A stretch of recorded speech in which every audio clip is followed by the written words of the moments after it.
ہر قسم کی حمد و ثنا، تعریفات و تسبیحات اللہ وحدہ لا شریک کے لیے خاص ہے، اور لا تعداد انگنت درود و سلام ہو امام الانبیاء امام الحرمین جناب محمد الرسول اللہ صلی اللہ علیہ وآلہ وسلم کی ذات و اقدس و مطہر کے اوپر، جس طرح کہ آپ کے سامنے دو آیات تلاوت کی ہیں، سورۃ المومن اور سورۃ المجادلہ، اور اس طرح گزشتہ خطبہ جمعہ المبارک کے اندر دعا کے متعلق کی چند باتیں عرض کی تھی۔ آج بھی انشاءاللہ دعا کے قبولیت کے اوقات اور اسی طرح دعا کے آداب آپ کے سامنے رکھنا چاہتا ہوں۔ اللہ سے دعا کرنا، اللہ مجھے ادنیٰ سے طالب علم کو حق اور سچ بیان کرنے کی، اور اس کے بعد مجھے اور آپ کو اس کے اوپر عمل کرنے کی اللہ تعالیٰ توفیق عطا فرمائے۔ جس طرح کہ اللہ تعالیٰ کا قرآن کہتا ہے، ادعونی استجب لکم، اے میرے بندو تم مجھ سے مانگو میں تمہاری دعائیں قبول کرنے والا ہوں۔ اور جو میرے در سے مانگنا چھوڑ دیتا ہے تو اللہ فرماتے ہیں پھر میں اسے در در کی ٹھوکروں کے اندر مبتلا کر دیتا ہوں، اسے پھر کسی در کے اوپر سکون نہیں آتا۔ اگر سکون چاہتے ہو تو اللہ فرماتے ہیں میرے در کے اوپر آ جاؤ، میری چوکھٹ کے اوپر آ کے اپنا ماتھا جھکا کے اپنا دامن پھیلا کے دیکھو تو صحیح، اللہ فرماتے ہیں دل کا سکون بھی دوں گا اور جو مانگو گے میں وہ عطا بھی کروں گا۔ یہ اللہ کا وعدہ ہے، اور اللہ تعالیٰ اپنے وعدے کے اندر سچے ہیں، اور اللہ سے بڑھ کے سچا کوئی کائنات کے اندر ہو سکتا ہی نہیں، یہ اللہ کا قرآن کہتا ہے۔ تو آئیے آپ کے سامنے سب سے پہلے جو سورۃ المجادلہ اس کی آیت تلاوت کی ہے، اس کا شان نزول بھی آپ کے سامنے رکھ دینا چاہتا ہوں کہ جس طرح کہ ہم سمجھتے ہیں کہ اللہ ہماری سنتا نہیں، اور ان کی یعنی ہمارے بابے بزرگ جو ہیں جو اللہ کو پیارے ہو گئے ہیں وہ بھی اللہ کے ولی تھے، ہم ان کی شان کے اندر گستاخی نہ کرتے ہیں نہ کرنے کی اجازت دیتے ہیں، لیکن ہم یہ کہتے ہیں جو اللہ کا حق ہے ان کو دینا ہم یہ بھی برداشت نہیں کریں گے۔ یہ دعا مانگنا، التجا کرنا، اپنی مشکل کے وقت پکارنا، یہ اللہ کا حق ہے۔ تو اللہ تعالیٰ فرماتے ہیں کہ اگر آپ ان کو دیں گے، حالانکہ وہ اللہ فرماتے ہیں اس دنیا سے چلے گئے ہیں، تمہاری بات نہ سن سکتے ہیں نہ آپ کو دیکھ سکتے ہیں، تو اللہ تعالیٰ یہاں اس بات کا تذکرہ کر رہے ہیں کہ جب ایک عورت نبی صلی اللہ علیہ وسلم کے پاس آئی، آ کے کہنے لگی، ان کا نام کیا ہے، خولہ بنت ثعلبہ رضی اللہ تعالی عنہا، آ کے نہ کہتی اللہ کے رسول صلی اللہ علیہ وسلم میں اب بوڑھی ہو چکی ہوں، میرے بچے چھوٹے چھوٹے ہیں، اب میں بچے جننے کے قابل نہیں رہی، اے اللہ کے رسول صلی اللہ علیہ وسلم میرے خامند نے مجھے کہا تم ایسے جیسے میری ماں کی طرح اظہار کیا ہے۔ آپ صلی اللہ علیہ وسلم خاموش ہیں۔ اس وقت آپ صلی اللہ علیہ وسلم کے پاس اس کا کوئی حل نہیں تھا، آپ صلی اللہ علیہ وسلم خاموش۔ اسی وقت یہ اللہ سے ہم کلام ہو جاتی ہے۔ آپ صلی اللہ علیہ وسلم نے کہا مجھ سے کوئی حال نہیں۔ اماں جی عائشہ رضی اللہ تعالیٰ نے فرماتی میں بھی اس کمرے کے اندر موجود تھی، لیکن جو باتیں اس نے نبی صلی اللہ علیہ وسلم کے کان کے اندر کہی تھی مجھے اس باتوں کی سمجھ نہیں آئی تھی۔ وہ اللہ سے پھر کیا کہتی؟ جب آپ صلی اللہ علیہ وسلم نے کہا نا کہ اس کا میرے پاس کوئی حال نہیں، یہ اللہ سے کہتی ہے۔ اللہ تعالیٰ اس کا تذکرہ کرتے ہیں، کیا فرمایا بسم اللہ الرحمن الرحیم قد سمع اللہ قول التی تجادلک فی زوجہا۔ اللہ تعالیٰ فرماتے ہیں تحقیق، قد یعنی قسم، تحقیق اس کے اندر شک کی گنجائش ہے ہی نہیں۔ سمع اللہ، اللہ تعالیٰ نے سن لیا، قول التی، اس عورت کی بات کو، تجادلک جو آپ کے ساتھ جھگڑا کر رہی تھی، آپ کے ساتھ کیا کر رہی تھی؟ کہتی تھی اللہ کے رسول صلی اللہ علیہ وسلم جی اب میرے بچے جو ہیں میرے بڑے ہو گئے ہیں، اب میں بچے جننے کے قابل نہیں، آگے بھی نہیں جا سکتی، یہ آپ صلی اللہ علیہ وسلم سے جھگڑا کر رہی ہے، اے اللہ کے رسول صلی اللہ علیہ وسلم اب میں کہاں جاؤں؟ میرے ماں باپ بھی کوئی نہیں، میرے بہن بھائی بھی کوئی نہیں جن کے پاس میرا ٹھکانہ ہو، اے اللہ کے رسول صلی اللہ علیہ وسلم اب میرا معاملہ کیا ہے؟ اللہ نے اس وقت فرمایا تجادلک فی زوجہا، اپنے خامند کے بارے میں لڑ رہی تھی، جھگڑا کر رہی تھی، وتشتکی الی اللہ، جو لفظ میں آپ کو سمجھانا چاہتا ہوں اللہ تعالیٰ فرماتے ہیں وتشتکی الی اللہ، تو اس عورت نے کیا کیا؟ جب آپ صلی اللہ علیہ وسلم نے فرمایا میرے پاس اس کا حل نہیں، اس وقت وہ کہتی ہے وتشتکی الی اللہ، شکوہ اپنا رکھا کس کے طرف؟ الی اللہ، اللہ کی طرف، اپنی مشکل پریشانی کس کی طرف کہی؟ فرمایا الی اللہ، اللہ کے سامنے پیش کی، اے اللہ میرے سامنے یہ پریشانی آ گئی ہے، اب میرے ماں باپ بھی کوئی نہیں، میرا آگے ٹھکانہ بھی کوئی نہیں، اے اللہ میری التجا میری مشکل آسان فرما دے۔ اس وقت اللہ فرماتے ہیں واللہ یسمع تحاورکما، اللہ نے ان کی بات کو سن لیا، اللہ نے کیا کیا؟ سن کے پھر اس کا مسئلہ اس کا حل بھی نکال دیا۔ اللہ فرماتے پھر ہم نے اس کی مشکل کی آسانی پیدا کی، فرمایا ان اللہ سمیع بصیر، اللہ تعالیٰ تو وہ ذات ہے جو سننے اور دیکھنے والی ہے، جو سنتا ہے اور دیکھتا ہے وہی مشکل حل کر سکتا ہے۔ جو قبر میں چلا جائے نہ سن سکتا ہے نہ دیکھ سکتا ہے، جو سنے بھی نہ دیکھے تو وہ آپ کی مشکل کیسے حل کرے گا؟ یہ ایک لمحہ فکری ہے، جو سنتا نہیں جو دیکھتا نہیں وہ آپ کی مشکل حل کر سکتا نہیں، جسے پتہ ہی نہیں آپ کو پریشانی کون سی ہے، جو سنتا ہی نہیں آپ کی بولی نہیں سمجھتا آپ کی مشکل کیسے حل کرے گا؟ ایک مرتبہ نا ایک بندہ گیا پیر عبد القادر جیلانی رحمہ اللہ کی قبر کے پاس، جا کے نا اپنی پریشانی ان کے سامنے رکھ رہا ہے، کہتا ہے فلاں پریشانی مجھے فلاں بھی میری مدد کرو۔ تو ایک بندہ پاکستان کا وہ سارا معاملہ دیکھ رہا تھا، وہ کیا کہتا ہے؟ وہ کہتا ہے کہ میں نے جب سنا کہ وہ بندہ اردو کے اندر یا پنجابی کے اندر پیر عبد القادر جیلانی رحمہ اللہ سے اپنی مدد اپنی مشکل اپنے رکھ رہا ہے، میں نے اسے کندھے کے اوپر ہاتھ رکھ کے کہا پیر عبد القادر جیلانی رحمہ اللہ کو تو اردو پنجابی آتی نہیں تھی، آپ ان سے مانگ رہے ہیں جو آپ کی بولی بھی سمجھ نہیں سکتے، اس لیے اگر اللہ سمجھ دے دے تو یہ اللہ کی طرف سے ایک نعمت سمجھے۔ جب بندہ ہٹ درمی کے اوپر آ جاتا ہے پھر اللہ سمجھ نہیں دیتا۔ ابو جہل نبی صلی اللہ علیہ وسلم کے پاس آپ صلی اللہ علیہ وسلم کو جب پیدا ہوئے اس وقت ہی موجود تھا، آپ صلی اللہ علیہ وسلم کے ہاتھوں سے معجزات دیکھ کے بھی ہٹ درمی اور ضد کی بنیاد کے اوپر کلمہ نہ پڑھ سکا، لیکن بلال رضی اللہ تعالیٰ عنہ حبشے سے آئے، سلمان رضی اللہ تعالیٰ عنہ فارس سے آئے، آ کے کلمہ پڑھ لیا، یہ اللہ کی توفیق ہے، یہ اللہ کی طرف سے ایک نعمت سمجھ گئے۔ تو یہ ہے معاملہ کہ وہ کہتے ہیں میں نے سمجھایا اسے الطالب والمطلوب، اللہ کا قرآن کہتا ہے جو مانگنے والا ہے وہ بھی محتاج ہے، جس سے مانگا جا رہا ہے وہ اس سے بڑا محتاج ہے، جو قبر کے اندر چلا گیا ہے وہ ہماری دعاؤں کا محتاج ہے، وہ کو کس چیز کا محتاج ہے؟ ہماری دعاؤں کا۔ اس لیے نبی صلی اللہ علیہ وسلم نے فرمایا قبرستان جا کے اپنے بزرگوں کے لیے اپنے والدین کے لیے اور بالخصوص مومن مرد ہوں عورت ہوں ان کے لیے آپ نے فرمایا دعا کیا کرو، وہ آپ کی دعاؤں کے منتظر ہوتے ہیں۔ جب آپ ان کے لیے دعا مانگتے ہیں تو آپ کی دعا کی وجہ سے ان کے لیے آسانیاں پیدا ہو جاتی ہیں۔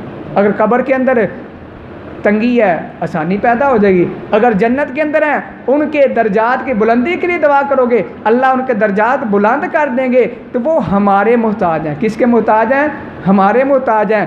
لیکن ہماری بد نصیبی ہمارے معاشرے کے اندر قبرستان جا کے کوئی اللہ کا ولی ہے اس کی قبر کے اوپر جا کے اپنی مرادیں پیش کرتے ہیں، حالانکہ وہ سن سکتا نہیں، وہ دیکھ سکتا نہیں۔ تو یہ ذات کس کی ہے؟ جو ہر وقت سننے والی، ہر بولی سننے والی، ہر کو دیکھنے والی، یہ ذات ہے اللہ تعالیٰ کی. کس کی ذات ہے؟ اللہ تعالیٰ. اللہ تعالیٰ فرماتے ہیں ان اللہ سمیع بصیر. اللہ تعالیٰ کیا کرنے والے، سننے والے بھی ہیں، دیکھنے والے بھی ہیں. تو اللہ تعالیٰ نے اس کا مسئلہ حل جو ہے مشکل کے اندر تھے وہ اللہ نے حل کر دی. فرمایا میرے پیارے پیغمبر صلی اللہ علیہ وسلم جو بندہ اس طرح کرتا ہے اسے سزا ہونی چاہیے. حالانکہ وہ اگر کہہ دے تو میری ماں کی طرح، حالانکہ ماں بن سکتی نہیں. فرمایا کہ جس نے جنا ماں اصل کے اندر وہی ہے. اللہ کا قرآن فرماتا ہے الذین یظاہرون منکم من نسائہم ما ہن امہاتہم ان امہاتہم الا اللائی ولدنہم. اللہ فرماتے جس نے جنا ماں وہی ہو سکتی ہے. دوسرے کو جتنا مرضی ماں کہے، حالانکہ جو مرضی کہنا ماں نہیں بن جائے، حالہ بن جائے گی. وہ بھی اگر ماں کی بہن ہوگی یا اگر بہن نہیں تو مسلمان ہونے کے ناطے آپ کی ماں کی بہن مسلمان ہونے کے ناطے بنے گی. ویسے جو رشتہ ہے خونی وہی رہے گا. تو اللہ تعالیٰ نے اس وقت فرمایا اسے سزا کیا ہونی چاہیے؟ فرمایا اسے کہ ایک غلام آزاد کر دے. اگر غلام آزاد نہیں کر سکتے 2 ماہ کے فرمایا روزے رکھے. اگر 2 ماہ کے روزے بھی نہ مسلسل رکھ سکتے فرمایا متتابعان یعنی مسلسل ایک روزہ بھی چھوڑ دیا دوبارہ 2 مہینے کے روزے پڑھ دیں گے. اور تیسرا اگر یہ بھی کام نہیں کر سکتے تو فرمایا پھر 60 مسکینوں کو کھانا کھلائے. یہ سورۃ مجادلہ پہلا رکوع سارا پڑھ لیں اپنے گھر کے اندر جا کے، یہ سارا مسئلہ آپ کو پتہ چل جائے گا. یہ اللہ تعالیٰ نے ان کی مشکل کے اندر انہوں نے جب اللہ سے شکایت کی فرمایا تشتکی الی اللہ، اے اللہ میں شکوہ شکایت تیرے دربار کے اندر رکھتی ہوں. اے اللہ اب اس کا حل تو نے نکالنا ہے. اللہ نے اسی وقت اماں جی عائشہ رضی اللہ تعالیٰ عنہ فرماتی ہیں ابھی ہمارے گھر سے باہر یہ خولہ بنت ثعلبہ رضی اللہ تعالیٰ نکلی نہیں، اللہ نے جبریل علیہ السلام کو بھیج کے قرآن نازل فرما دیا. یہ ہے دعاؤں کی برکت. یہ ہے ہم جو دعائیں چھوڑ چکے ہیں. آگے دعا کی برکت اتنی زیادہ ہے. ہم کہتے ہیں کہ اب ہم ایسا کام نہیں کر سکتے کہ ہمارا فلاں کام ہو جائے، لیکن اللہ تعالیٰ ایسے اسباب پیدا کرتے ہیں، ایسے اسباب پیدا کرتے ہیں انسان کے ذہن کے اندر بھی بات نہیں ہوتی. سعودی عرب کے اندر واقعہ یعنی اخبار کے اندر میں نے پڑھا، احمد نام ڈاکٹر سے، بڑا مشہور ڈاکٹر، یہ علاج کرتا تھا اور امیر لوگ جاتے تھے اس کے پاس. ایک مرتبہ ایسے ہوا کہ اسے ایوارڈ ملنا تھا. یہ اپنا جہاز کے اندر بیٹھا اور اس کے بعد جہاز کے اندر کوئی مسئلہ بنا. انہوں نے کہا فلاں جگہ کے اوپر اتارتے ہیں. جب فلاں جگہ کے اوپر اتارا تو دیکھا کہ اس کا مسئلہ لمبا چوڑا ہے، زیادہ وقت لگے گا. اس بندے نے کہا کہ میرا تو ایک منٹ بڑا قیمتی ہوتا ہے، میرے لیے کچھ کیا جائے. انہوں نے کہا ایسا کریں یہاں سے گاڑی لیں، 3 گھنٹے کا سفر ہے، آپ جہاں جانا ہے آپ چلے جائیں. جب گاڑی کرائے کے اوپر لی، جاتے جاتے نا رستے کے اندر کیا ہوا، آندھی آئی، اندھیری آئی، بڑا رستہ بھول گئے. ایسے رستے کے اندر چلے گئے جو ان کا رستہ نہیں تھا. سعودی عرب کے اندر آپ نے دیکھا ہے کہ ایک گھر ہے، آگے کئی میل کئی کلومیٹر کے اندر کوئی گھر نظر آتا ہی نہیں، ایسے ویران جگہ بھی ہیں. وہ کہتا ہے چلتا چلتا مجھے پتہ چلا کہ میں راستہ غلط اختیار کر چکا ہوں. میں نے ایک گھر دیکھا، بریک لگائی، بریک لگانے کے بعد میں نے نا اس کا دروازہ کھٹکھٹایا، چھوٹا سا گھر. میں نے دروازہ کھٹکھٹانے کے بعد کہا میں اندر آ سکتا ہوں؟ اندر بوڑھی عورت تھی، کہا اندر آ جاؤ. کہا مجھے موبائل دیں، میں رابطہ کرنا چاہتا ہوں. انہوں نے کہا نہ یہاں لائٹ ہے، نہ کوئی بندوبست ہے، نہ موبائل ہے، ہم نے موبائل کا تصور بھی نہیں جہاں. انہوں نے کہا اچھا. تو پھر اس عورت نے کہا کہ یہ کھانا پڑا ہے، کھانا کھا لیں، چائے پینی ہے چائے پی لیں. اگلے سفر کے لیے آپ کے لیے آسانی رہے گی، کیونکہ اسے تو پتہ تھا کہ اگلا سفر لمبا ہے، کیوں سفر پیچھے سے کر کے آیا، آگے آبادی اتنی سفر کے اوپر ہے. جب یہ لفظ بولے اس نے کہا چائے پی کھانا کھایا. تو میں کیا دیکھتا ہوں، اس عورت نے مصلی بچھا کے نماز پڑھ رہی ہے، اور نماز پڑھنے کے وقت ایک نا مصلی کے یعنی کنارے کے اوپر ایک چھوٹا سا بچہ اسے بار بار ہلاتی بھی ہے. میں نے یہ معاملہ دیکھا، بڑا حیران ہوا. میں نے اس ماں سے پوچھا یہ معاملہ کیا ہے؟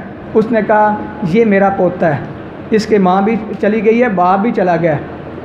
اور اسے ایسی بیماری ہے کہ یہ چلنے پھرنے کے قابل نہیں، اور لوگوں نے بتایا احمد نام ڈاکٹر کا ہے، اس کے پاس لے کر جاؤ گے تو وہ اس کا علاج کرے گا، اس کے علاوہ کوئی ڈاکٹر علاج نہیں کرے گا۔ میں نے سوچا میں کہاں اور وہ ڈاکٹر کہاں، میرے پاس پیسے بھی نہیں، تو میں نے یہ سوچا تھا، لیکن میں اللہ کی رحمت سے نا امید نہیں ہوئی تھی۔ میں یہی دعا مانگ رہی تھی، میری ساری دعائیں اللہ نے قبول کر لی ہیں، صرف یہ ایک دعا رہ گئی، اگر تو میرے ساتھ تعاون کرے تو یہ ایسا معاملہ ہے، اگر تو یہ تعاون کرے گا تو ٹھیک ہے، ورنہ میرے پاس پیسے نہیں۔ وہ کہتے ہیں میری آنکھوں سے آنسو آ گئے۔ وہ کہتا ہے کہ میرا جہاز خراب ہوا، میرا رستے کے اندر میں بھٹک گیا، رستہ بھول کے میں یہاں آ گیا، مجھے پتہ چلا کہ یہ دعا کی وجہ سے، یہ ایک عورت نے دعا مانگی، یہ دعا کی برکت سے اللہ تعالیٰ نے یہاں لے آئے۔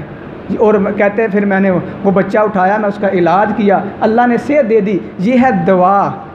انسان کہتا ہے میں سوچتا ہوں کہ میرا کام نہیں ہوگا، لیکن جب اللہ کو دیکھا کرو کہ اللہ تو انک علی کل شیء قدیر، ہر چیز کے اوپر قدرت رکھنے والا ہے۔ اے اللہ اسباب نہیں ظاہر نظر تو نہیں آ رہے، لیکن اے اللہ تو پیدا کر سکتا ہے۔ اللہ پیدا کر سکتا ہے کہ نہیں؟ حضرت آدم علیہ السلام کی پسلی سے اللہ تعالیٰ نے اماں جی حوا علیہ السلام کو پیدا کیا نا۔ بندہ ویسے سوچے یار ایسے ہو نہیں سکتا، لیکن اللہ فرماتے ہیں میں کرنے کے اوپر آؤں، میں کر سکتا ہوں۔ میں کن فیا کن، میں کن کہتا ہوں فیا کن، وہ چیز ہو جاتی ہے۔ یہ ہے اللہ تعالیٰ سے مانگیے، اللہ کی رحمت سے نا امید نہ ہوئے، یہ اللہ تعالیٰ کا وعدہ ہے۔ اللہ تعالیٰ کیا فرماتے ہیں؟ وَقَالَ رَبُّكُمُ ادْعُونِي استجب لکم ان الذین یستکبرون عن عبادتی سیدخلون جہنم داخرین۔ اللہ فرماتے ہیں مجھ سے مانگو، میں تمہاری دعائیں قبول کروں گا۔ آئیے نا کون سے اوقات ہیں جن کے اندر اللہ کی رحمت جوش کے اندر آتی ہے؟ سب سے پہلے تہجد کا وقت ہے۔ تہجد کے وقت اٹھ کے 2 رکعتیں نماز پڑھنے کے بعد اللہ سے مانگا کرو، اپنی اولاد کا نام لے لے کے مانگا کرو، اپنی اولاد کا نام لے لے کر مانگو۔ ایک بندہ ہے مجھے کہتا ہے میری اولاد بڑی نافرمان ہو چکی ہے، میں بڑا تنگ آ چکا ہوں، اتنا تنگ ہوں کہ میں کہتا ہوں میں اولاد چلی جائے یا میں چلا جاؤں۔ میں نے کہا ایسے الفاظ نہ بولیں، ان سے پوچھے جن کی اولاد نہیں، وہ کیسے رو رو کے مانگتے ہیں۔ اللہ نے آپ کو اولاد دے دی ہے، اب آپ تہجد کے وقت اٹھیں، اپنی اولاد کے لیے دعا مانگیں۔ اگر تہجد کے وقت نہیں اٹھ سکتے، انسان ہے ایمان کمزور ہے، تو آپ کیا کریں؟ اشراق کی نماز کو اپنا معمول بنائیں۔ اشراق کی نماز پڑھنے کے بعد اپنے ہاتھوں کو اللہ کے سامنے پھیلائیں اور اپنی اولاد کے لیے دعا مانگے۔ وہ بندہ مہینے بعد میرے پاس آیا، کہتا ہے اللہ کی قسم اللہ نے یہ اشراق کی نماز پڑھی ہے اور دعا کی برکت ہے، میرے جس اولاد جو زیادہ نافرمان لڑکا تھا وہ اب مسجد میں خود بخود جاتا ہے، نماز بھی پڑھتا ہے اور کہنا بھی مانتا ہے۔ اس لیے تہجد کے وقت کوشش کریں۔ اگر تہجد کے وقت نہیں اٹھ سکتے تو فجر کی نماز پڑھ کے، اشراق کی نماز 2 رکعتیں پڑھ کے آپ اپنی دعائیں، اپنی التجائیں، اپنی مشکلات اللہ کے سامنے رکھیں۔ اللہ آپ کی التجائیں، مشکلات اللہ آسان فرما دے گا۔ تو تہجد کے وقت آپ صلی اللہ علیہ وسلم نے فرمایا اللہ کیا کرتے ہیں؟ پہلے آسمان کے اوپر آ کے نا اللہ آواز دیتے ہیں اور مجھ سے مانگو 3 چیزیں، استغفار مانگنا ہے، بخشش مانگنی ہے مانگ لو، بیمار ہو شفا مانگنی ہے مانگ لو۔ یہ اللہ تعالیٰ فرماتے ہیں۔ امام بخاری رحمہ اللہ وہ فرماتے ہیں کہ میں پیدا ہوا، بچپن کے اندر میری بینائی چلی گئی، میری ماں نے صرف 3 دن دعائیں مانگی، 3 دن دعا مانگی۔ پہلے دن دعا مانگی تہجد کے وقت اٹھ کے نا نماز پڑھ کے سجدے کی حالت کے اندر رو رو کے اللہ سے کہتی اللہ مجھے بیٹا عطا کیا ہے، اے اللہ میرے بیٹے کو کسی کا محتاج نہ بنا، جس کے نظر نہیں وہ محتاج ہو جاتا ہے۔ جو بندہ محتاج نہیں اللہ کا شکر ادا کرے۔ کہتے ہیں اماں میری ماں نے دعا مانگی، 1 دن 2 دن، تیسرا دن ہوا دعا مانگتے مانگتے سجدے کی حالت کے اندر نیند آئی، سو گئے، اور نیند کی حالت کے اندر خواب آئی، حضرت ابراہیم علیہ السلام آئے، کہا میری ماں کو کہ آپ کے بیٹے محمد بن اسماعیل رحمہ اللہ کو اللہ تعالیٰ نے بنائی واپس کر دی ہے۔ یہ تہجد کے اندر مانگا کرو، اپنی اولاد کے لیے مانگا کرو۔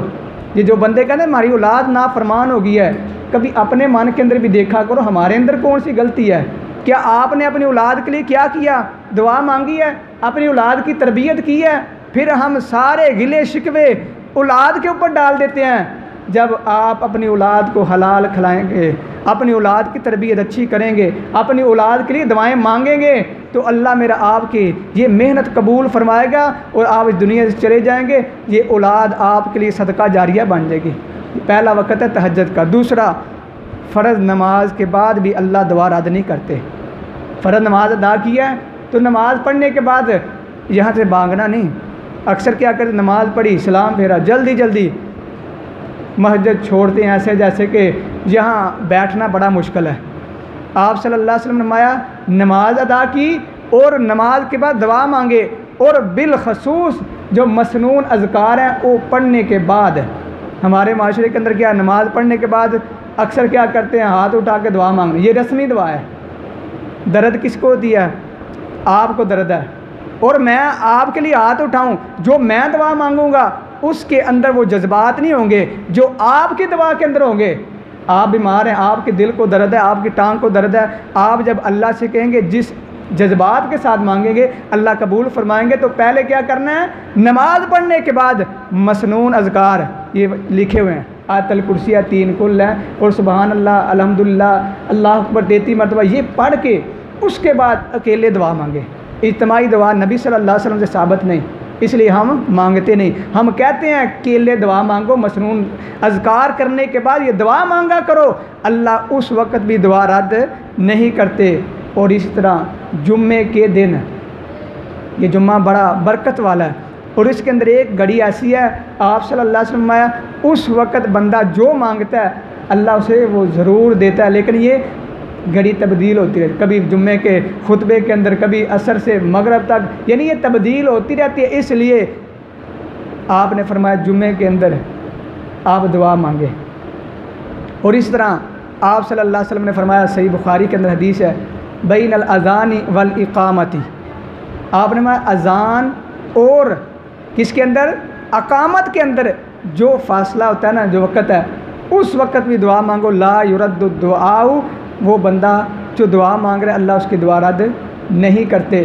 آج ہم کیا کرتے ہیں، نماز کے لیے جب اقامت ہوتی ہے اس وقت بھی نہیں پہنچتے، پھر کہتے ہیں ہماری اللہ نے گھر کے اندر برکت نہیں رکھی، کاروبار کے اندر برکت نہیں رکھی۔ اور جب اذان ہو گئی ہے سب کو چھوڑ کے تو مسجد کے اندر آ جا، اللہ اکبر، اللہ سب سے بڑا ہے۔ جب تو اپنے کاروبار کے اندر لگا رہا ہے تو نے سمجھ اپنے زبان حال سے کہا، اے اللہ میں تجھے نہیں مانتا بڑا، میں اپنے کاروبار کو مان رہا ہوں۔ تو پھر اللہ فرماتا تو مجھے نہیں مانتا، پھر تو پوری زندگی دنیا کماتا رہا تو میں تیری پوری نہیں کروں گا۔ جو ہی اذان ہوئی مسجد کے اندر آ جاؤ، 2 رکعت نماز پڑھ کے دعا مانگو، اللہ تعالیٰ اس وقت بھی انسان کی دعا کیا کریں گے، قبول کریں گے۔ آپ نے لا یرد الدعاء، وہ دعا رد کی جائے گی نہیں، یہ نبی صلی اللہ علیہ وسلم کی زبان مبارک ہے۔ اگر ہمارا یقین ہے آپ صلی اللہ علیہ وسلم سے تو آپ اذان ہوتے ہی مسجد میں آ جائیں، اور اس کا فائدہ کیا ہوگا، دل کو سکون بھی ہوگا۔ آپ 1 مہینہ اس طرح کریں، آپ کو اس کا پتہ چل جائے گا۔ اور اس طرح آپ صلی اللہ علیہ وسلم نے ہمارے بارش کے وقت بارش ہو رہی ہے اس وقت بھی دعا مانگو، اللہ رد نہیں کرتے۔ آپ صلی اللہ علیہ وسلم اس وقت ایک دعا مانگتے تھے، اللہم سیبا نافعا، سب سے پہلے مانگنی ہے اے اللہ یہ جو بارش نازل کر رہا ہے اللہ یہ ہمارے لیے نفع والی ہو، یہ نہ کہ بارش ہوتی کہ ہمارا نقصان کر جائے، رحمت کی بجائے زحمت بن جائے۔ آپ صلی اللہ علیہ وسلم تو یہاں تک بارش نازل ہوتی نا، آپ صلی اللہ علیہ وسلم اپنے سر سے کپڑا اتار کے یا اپنے جسم سے کپڑا اتار کے بارش کے اندر جاتے، اپنے جسم کو گیلا کرتے۔ صحابہ کرام نے پوچھا اللہ کے رسول صلی اللہ علیہ وسلم یہ کیا معاملہ ہے؟ آپ نے فرمایا یہ پانی ابھی ابھی اللہ کی طرف سے آیا، میں اس لیے اپنے اوپر ڈال رہا ہوں۔ یہ برکت والا پانی ہوتا ہے، اسے پیا کریں، اسے اپنے جسم کے اوپر ڈالا کریں۔ اور اس طرح زمزم کا پانی جب پیا کریں اس وقت بھی دعا کریں، اللہ رد نہیں کرتے۔ ابن قیم رحمہ اللہ فرماتے ہیں میں ایک مرتبہ بیت اللہ کے اندر گیا، میں بڑا سخت بیمار ہو گیا، اتنا سخت بیمار، نہ ڈاکٹر میرے پاس، نہ حکیم، نہ طبیب۔ تو میں علاج کس کے ساتھ کیا؟ سورۃ الفاتحہ کے ساتھ اور زمزم کا پانی پی پی کے میں اپنا علاج کرتا رہا۔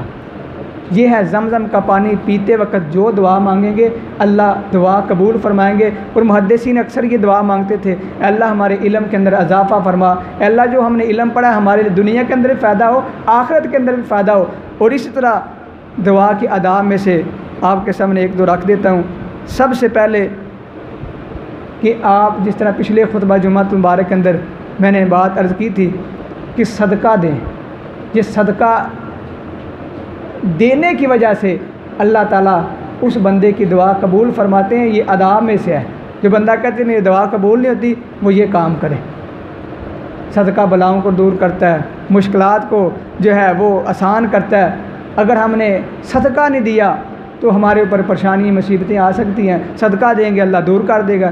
ایک مرتبہ نا ایک عورت نے صدقہ دیا، صدقہ دینے کے بعد اپنے بچے کو اٹھایا، اپنے کپڑے لیے، نہر کے اوپر آئی، نہر کے اوپر آ کے کپڑے دھونے لگے، بچے کو ایک طرف رکھا اور اس کے بعد کیا کرتی ہے، کپڑے دھوتی ہے۔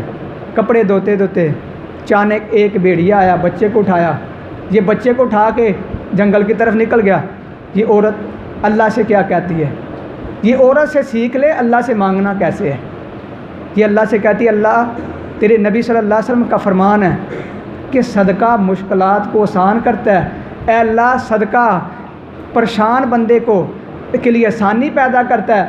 اے اللہ یہ تیرے نبی کی حدیث ہے نا، یہ اللہ سے ہم کلام ہو رہی ہے، اللہ تیرے نبی کی حدیث ہے، لیکن اللہ میرے ساتھ الٹ معاملہ بن گیا۔ میں صدقہ دے کے آئی ہوں، میرے بچے کو بھیڑیا اٹھا کے لے گیا، مجھے مشکلات کے اندر ڈال دیا۔ یہ اللہ سے کہہ رہی ہے۔ اسی وقت بھیڑیا واپس آیا، اس بھیڑیے نے جہاں سے بچہ اٹھایا وہاں رکھ کے چلا گیا۔ یہ ہے اللہ سے جب مانگنا ہے تو ایسے مانگے کہ یقین کامل کے ساتھ، اے اللہ تجھ سے لینا ہے، تیرے علاوہ ہمارا کوئی ہے ہی نہیں، اللہ تجھ سے لینا ہے۔ اور صدقے کی برکت اتنی ہے، غالباً یہ بھی سعودیہ کا واقعہ کہ 14 سال کے بعد ایک بندہ کومے سے اٹھا، اور یہ آپ کو ایوب علیہ السلام کے صبر کی یاد تازہ کر دے گا۔ ایوب علیہ السلام کتنے سال بیمار رہے۔ آپ نے کہا مجھ سے اگر طلاق لے کے جانا چلی جاؤ، ان کی بیویاں زیادہ تھی، انہوں نے کہا لے کر جانا چلی جاؤ، اگلی زندگی نئی زندگی بسر کر لو۔ ساری لے کے چلی گئی، ایک بیوی رہ گئی، اس کا نام رحمتہ تھا۔ وہ کہتی نہیں میں آپ کی خدمت کروں گی، میں لوگوں کے برتن صاف کر کے آپ کے خدمت کرنے کے لیے تیار ہوں، لیکن آپ مجھے طلاق نہ دے۔ یہ ہے محبت کرنے والی عورت ہونی چاہیے۔ اس لیے نبی صلی اللہ علیہ وسلم نے فرمایا تھا، آپ نے فرمایا کہ انسان 4 چیزیں دیکھتا ہے نکاح کے وقت۔ سب سے پہلے دیکھتا ہے خوبصورت ہے، خوبصورت۔ دوسرے نمبر کے اوپر دیکھتا ہے یہ کیا اس کا خاندان اچھا ہے، یہ فلاں اپنا خاندان کے ساتھ تعلق ہے۔ تیسرے نمبر کے اوپر دیکھتا ہے کیا مالدار ہے کہ نہیں۔ چوتھے نمبر کے اوپر آپ نے فرمایا دیکھا جاتا ہے یہ دیندار ہے کہ نہیں۔ 4 چیزوں کی بنیاد کے اوپر نکاح کیا جاتا ہے۔ آپ نے فرمایا جب تم نکاح کرو تو خوبصورتی نہیں، آپ نے مال نہیں دیکھنا، آپ نے خاندان نہیں دیکھنا، نکاح کے وقت دیکھنا ہے تو اس کا دین دیکھنا ہے۔ ایک حدیث کے اندر آپ نے فرمایا جب نکاح کرو ایسی عورت کے ساتھ کرو جو محبت کرنے والی ہے۔ کون سی عورت کے ساتھ؟ محبت کرنے والی۔ اگر آپ نے اس عورت سے نکاح کیا جس کے پاس پیسے ہیں، محبت نہیں، وہ پیسے غرق، آپ کے اوپر تھوڑی سی پریشانی آئے گی نا تو وہ کیا کرے گی، رستہ تبدیل کر لے گی۔ اگر محبت کرنے والی ہوگی وہ جان دے دے گی۔ اور اسی طرح محبت کرنے والی عورت کا فائدہ کیا ہے، جیسے کہ میں آپ کے سامنے یہ بات عرض کرنا چاہتا ہوں۔ 14 سال کے بعد کومے سے اٹھنے والا شخص کیسے ہوا، 2-3 سال گزرے کومے کی حالت کے اندر۔ اس عورت نے کہا کہ اس کو آکسیجن لگی ہے، لگی رہنے دو۔ ڈاکٹر نے کہا اسے آکسیجن کو اتار دیتے ہیں اور یہ معاملہ بگڑ چکا ہے، اب اس کی آگے زندگی کم ہی ہے۔ انہوں نے کہا آپ نے پیسے ہم سے لینے نا، پیسے ہم دے رہے ہیں آکسیجن کے، بیڈ کے پیسے ہم دے رہے ہیں، آپ کو مسئلہ کون سا ہے؟ کہتے ہیں 14 سال گزرے۔ ایسے ہی عورت روزانہ آتی ہے، اپنے وقت کی خدمت کرتی ہے، بچہ چھوٹا سا ہے وہ آ کے اپنے باپ کا پخانہ صاف کرتا ہے، غسل دیتا ہے، اور اس کے بعد 14 سال گزرے۔ 14 سال کے بعد عورت کہتی میں اپنے خاوند کے پاس آئی، کیا دیکھتی ہوں بیڈ کے اوپر میرا خاوند بالکل ایسے تندرست بیٹھا ہے جیسے حضرت ایوب علیہ السلام اپنے گھر کے اندر تندرست سے۔ حضرت رحمتہ بی بی گھر داخل ہوئی تو کہا کون؟ کہا میں ایوب ہوں۔ کہا ایوب علیہ السلام بیمار ہیں، آپ کیسے؟ کہا نہیں، میں اللہ کی طرف سے اللہ نے مجھے شفا دے دی ہے۔ کہتے ہیں ایسے ہی معاملہ ہوا، اللہ نے میرے خامد کو صحت والی زندگی دے دی۔ ڈاکٹروں نے بڑا پریشان ہوئے، مجھ سے پوچھا آپ کون سا عمل کرتی تھی؟ دعا مانگنے سے پہلے آپ بھی یہ 3 کام کیا کریں۔ وہ کہتے ہیں کون سا کام کرتی؟ کہتی ہے میں گھر جاتی تھی، نماز پڑھ کے 2 رکعتیں میں دعا ہی مانگتی تھی، کہتی تھی اللہ ایک وقت ضرور لے کر آنا کہ میرا خامد بالکل تندرست ہو جائے۔ یہ دعا میں مانگتی تھی، اور اپنے بچے کو پیسے دے کے کہتی تھی اپنے غریب دوستوں کے گھر جا کے انہیں دے دینا اور ان سے دعا کروانا۔ کیا کرنا؟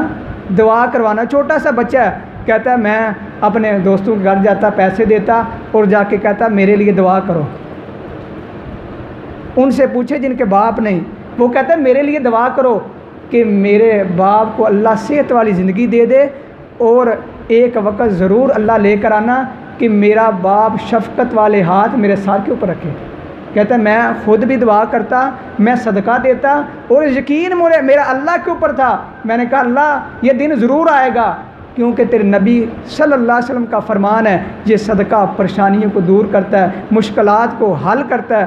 آج ہم نے دینا چھوڑ دیا، ہم کہتے ہیں مجھے مل جائے دینا نہ پڑے، تو جب ہم دیتے نہیں تو اللہ فرماتے میرے راہ میں تم نہ دو تو وہ جو مجھے پیسے دینے تھے اس سے ڈبل تربل میں آپ کا ڈاکٹروں کے پاس، کچہریوں کے اندر، فلاں جگہ کے اوپر لگوا دوں گا۔ اس لیے آپ صدقہ دیں، اللہ کے راستے کے اندر دیں، اللہ تعالیٰ آپ کی دعائیں بھی قبول کرے گا، اور اسی طرح آپ کے لیے آسانیاں اللہ تعالیٰ پیدا فرمائے گا۔ مشکل آ بھی گئی پھر بھی اللہ کے در کے اوپر آ کے مانگنا ہے، رونا ہے، اللہ سے کہنا تیرے علاوہ ہمارا کوئی در نہیں، یقین کامل سے مانگیں، اللہ انشاءاللہ قبول فرمائے گا۔